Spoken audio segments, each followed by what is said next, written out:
J'étais au Japon, j'ai fait la fête avec les Yakuza et j'ai joué au poker avec le chef des Yakuza.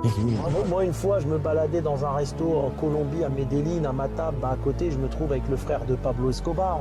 Tu vois ce que ça te fait? Des histoires énormes, parfois ça te fait rire, parfois ça te capte. Et même quand c'est des histoires qui sont abusées, ton cerveau te dit « Et si c'était vrai ?» Une histoire banale, ton cerveau la jette. Une histoire incroyable, improbable, ton cerveau il la capte. Parce que le rare, ça sonne comme important. Et quand c'est trop gros, tu as deux circuits qui s'allument en même temps. Le spectacle, waouh, c'est incroyable. Et le doute. Attends, je veux savoir. Cette friction-là, elle te colle. Et c'est ça le point. Le storytelling peut te faire réussir. Parce que dans la vraie vie, les gens n'achètent pas une vérité, ils achètent une histoire. Quand tu colles l'attention, tu gagnes déjà. Parce que l'attention, ça devient des vues, du réseau, des opportunités. Tu n'as pas encore prouvé qu'on te suit déjà.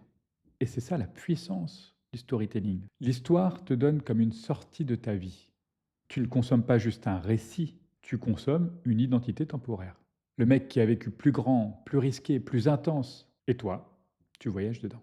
Et ça, c'est pas nouveau. Depuis la nuit des temps, on se nourrit d'histoires. Quand tu es bébé, on te raconte des trucs faux, mais fabuleux. Des loups qui parlent, des héros, des monstres. Tu sais que c'est pas vrai, mais ton cerveau, il s'en fout. Ça te fait rêver, ça te fait peur, ça te fait espérer. Et quand tu grandis, tu continues. Cinéma, séries, podcasts, biographie, mais même dans certains villages, le commérage, c'est du storytelling brut. Eh, tu sais ce qu'il a fait lui? Eh, tu sais avec qui elle était elle? C'est pas de l'info, c'est une scène, c'est un feuilleton. Tu sais de quoi je parle, non? Maintenant, le point important. Tu peux devenir un storyteller du réel sans tomber dans la controverse. La clé, c'est pas d'inventer, c'est d'accentuer sans mentir.